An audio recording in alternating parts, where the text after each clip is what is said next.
ఎవరో అన్నారు ఈద్ నాడు నైనిటాల్కు వెళదామని. దాని అర్థం రోడ్డు దిగ్బంధం.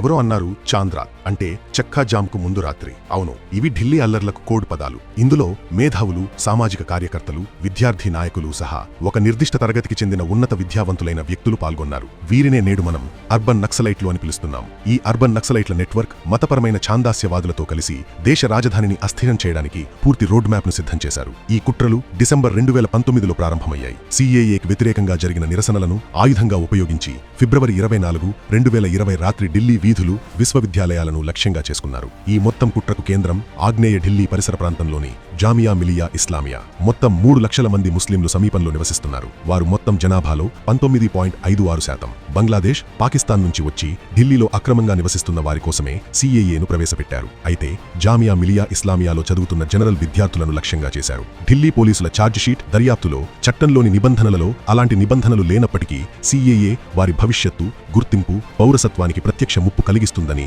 ఈ విద్యార్థులను నమ్మదించారు. పత్రాలు అందుబాటులో లేకపోతే పౌరసత్వం పోతుంది అని పేర్కొంటూ సిఏఏ ఎన్ఆర్సీతో అనుసంధానం చేయబడ్డ క్యాంపస్ పరిసర ప్రాంతాల్లో జేసీసీ ద్వారా సమావేశాలు జరిపారు. జామియా, జేఎన్యూతో సంబంధమున్న కార్యకర్తలు, వ్యక్తులు భావోద్వేగ ప్రసంగాల ద్వారా విద్యార్థులను మానసికంగా సిద్ధం చేశారు. ఇందులో ఉమర్ ఖాలిద్, షర్జిల్ ఇమాం, అలాగే జనవరి 8, 2026న విడుదల చేసిన షిఫా ఉర్ రెహమాన్, మీరన్ హైదర్, మహమ్మద్ సలీం ఖాన్, గుల్ఫిషా ఫాతిమా ఉన్నారు. ఢిల్లీ పోలీసుల 17,500 పేజీల ఛార్జ్ షీట్లో పింజరాటోడ్, వారియర్స్, హార్డ్లైన్ హిందుత్వ ఏకతా వంటి వాట్సాప్ గ్రూపులతో అనుసంధానం చేయబడ్డ నెట్వర్క్ పాత్రను వివరించింది. ఈ గ్రూపులు రాజ్యాంగాన్ని రక్షించండి, ప్రజాస్వామ్యం ప్రమాదంలో ఉంది వంటి నినాదాల ద్వారా భావోద్వేగ వాతావరణాన్ని సృష్టించి యువకులను ఉద్యమంలో ముందంజలో ఉంచడానికి ప్రయత్నించాయి. రక్షణ, వైద్య, సరఫరా, రోడ్ బ్లాక్ వంటి కోడ్ పదాలను ఉపయోగించి డిజిటల్ ప్లాట్ఫామ్లపై టెలిగ్రామ్, వాట్సాప్ గ్రూపులు సృష్టించాయి. ఈ గ్రూపులు జనసమూహాలను ఎక్కడ సేకరించాలో, రోడ్లను ఎక్కడ బ్లాక్ చేయాలో నిర్ణయించుకున్నాయి. అర్బన్ నక్సలైట్ల వ్యూహం స్పష్టంగా ఉంది. తాము నాయకత్వం వహించడం కాదు, బదులుగా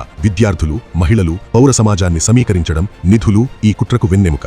దర్యాప్తులో హింస చెలరేగడానికి కొద్దిసేపటి ముందు United Kingdom, Oman, United Arab Emirates నుంచి నిధులు అందాయని ఢిల్లీ పోలీసులు కనుగొన్నారు. స్పెషల్ సెల్ బృందం ఏప్రిల్ 1, 2020న జామియా కోఆర్డినేషన్ కమిటీ సభ్యురాలు మీరన్ హైదర్ను ఒక రిజిస్టర్తో అరెస్టు చేసింది. ఇందులో పిఎఫ్ఐ వంటి సంస్థలు కూడా ఉన్నాయి. ఈ డబ్బును అల్లర్లకు ముందు రాళ్లు, పెట్రోల్ బాంబులు, ఆయుధాలను నిల్వ చేయడానికి, అల్లర్లకు పాల్పడ్డ మూకలకు చెల్లించడానికి, లాజిస్టిక్స్లను నిర్వహించడానికి ఉపయోగించారు. అల్లర్లకు ముందు జామియా పరిసర ప్రాంతాలకు సంబంధించిన అనేక ఖాతాలకు పెద్ద మొత్తంలో డబ్బు బదిలీ చేశారు. ఇది హింసకు సిద్ధపడడానికి నేరుగా సంబంధం కలిగి ఉంది. 2020 ఢిల్లీ అల్లర్లు, అర్బన్ నక్సలీ ఆలోచన, విదేశీ నిధులు, డిజిటల్ సమన్వయం, విశ్వవిద్యాలయాల్లో పోగుపడ్డ గుంపులు కలిసి వచ్చినప్పుడు అది అల్లర్లకు దారితీయకుండా ప్రణాళికాబద్ధమైన దాడికి దారితీస్తుందని రుజువు చేస్తాయి. ఇది హింస కాదు, ఇది ఒక వ్యూహాత్మక కుట్ర.